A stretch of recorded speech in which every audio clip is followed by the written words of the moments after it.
Assalamualaikum warahmatullahi wabarakatuh. Halo, perkenalkan nama saya Cindy Octavia. Saya berasal dari kelas Indralaya. Saya merupakan mahasiswi Universitas Sriwijaya semester 5. Di sini saya membuat video untuk memenuhi tugas UAS mata kuliah Hukum Acara Pidana. Adapun materi yang akan saya bahas pada video kali ini, saya akan membahas mengenai penangkapan dan penahanan pada hukum acara pidana. Selamat menyaksikan. Selanjutnya kita akan masuk ke materi. Namun sebelumnya kita harus mengetahui apa itu penangkapan.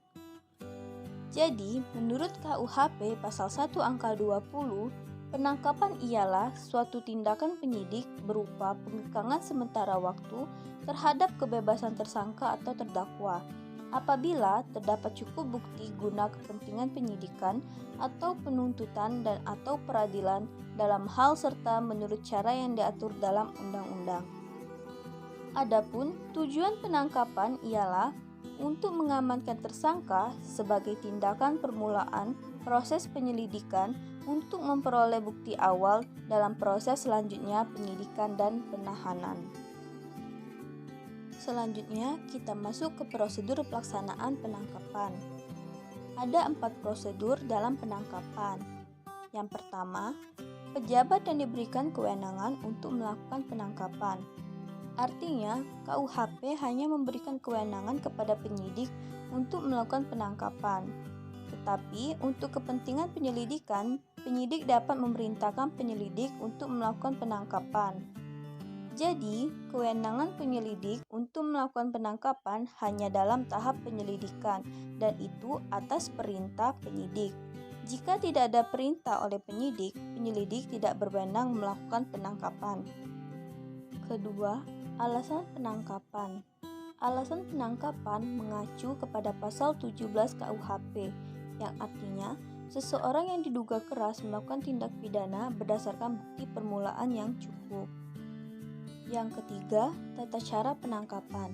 Tata cara penangkapan dibagi menjadi 4. Yang pertama, dengan menunjukkan surat tugas penangkapan yang dikeluarkan oleh penyidik atau penyidik pembantu. Yang kedua, dengan memberikan surat perintah penangkapan kepada tersangka yang mencantumkan identitas tersangka dan menyebutkan alasan penangkapan serta uraian singkat perkara kejahatan yang dipersangkakan serta tempat ia diperiksa. Yang ketiga, surat perintah penangkapan tersebut harus dikeluarkan oleh pejabat kepolisian negara Republik Indonesia yang berwenang dalam melakukan penyidikan di daerah hukumnya. Yang keempat, dengan menyerahkan tembusan surat perintah penangkapan itu kepada keluarga tersangka segera setelah penangkapan dilakukan. Dan yang terakhir, jangka waktu penangkapan. Dalam pasal 17 KUHP yang menyatakan bahwa penangkapan dapat dilakukan untuk paling lama 1 hari. Artinya, penyidik atau penyelidik dapat menangkap seseorang kurang dari 24 jam, tetapi tidak boleh lebih dari 24 jam. Penangkapan yang dilakukan lebih dari 24 jam harus dinyatakan batal demi hukum dan melanggar hak asasi manusia. Selanjutnya, kita masuk ke materi penahanan. Sebelumnya, kita harus mengetahui apa itu penahanan.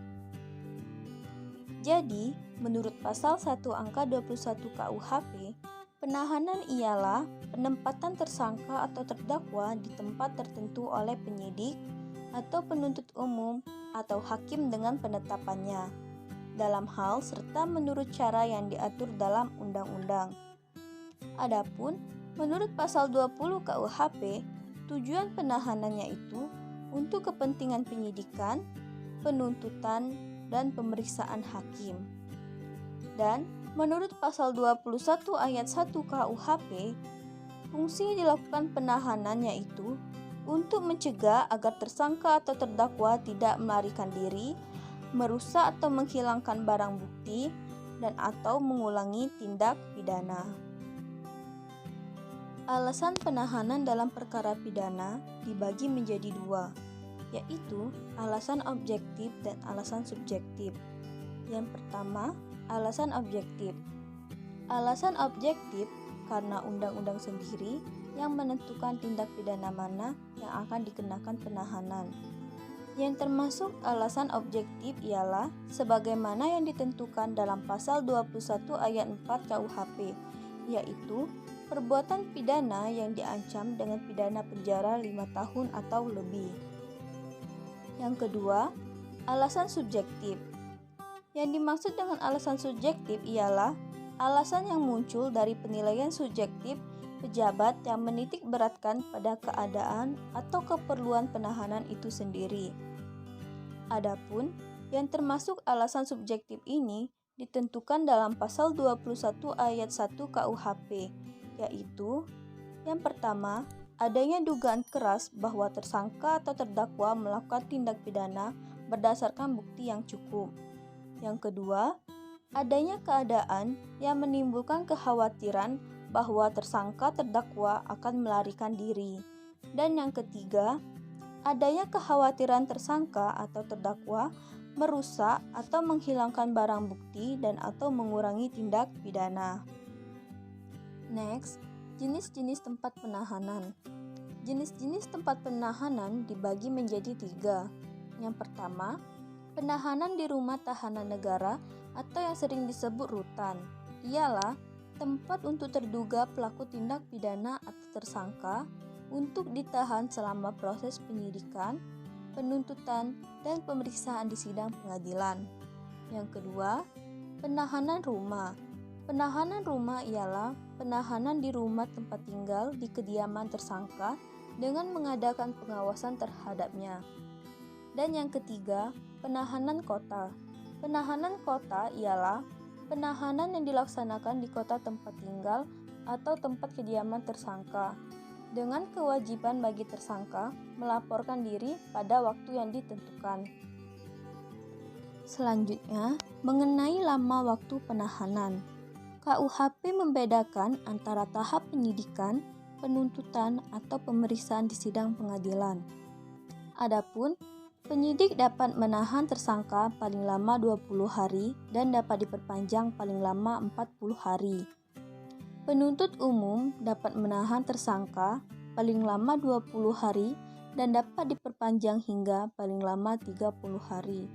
Dan hakim pengadilan negeri dapat menahan terdakwa paling lama 30 hari dan dapat diperpanjang hingga 60 hari. Adapun pejabat yang diberi wewenang oleh undang-undang untuk melakukan penahanan diantaranya, yang pertama penyidik, yang kedua penuntut umum, yang ketiga hakim pengadilan negeri, yang keempat hakim pengadilan tinggi, dan yang kelima hakim Mahkamah Agung. Baiklah, itulah penjelasan dari saya mengenai penangkapan dan penahanan dalam hukum acara pidana. Apabila ada kata-kata yang salah, saya mohon maaf dan saya akhiri. Wassalamualaikum warahmatullahi wabarakatuh.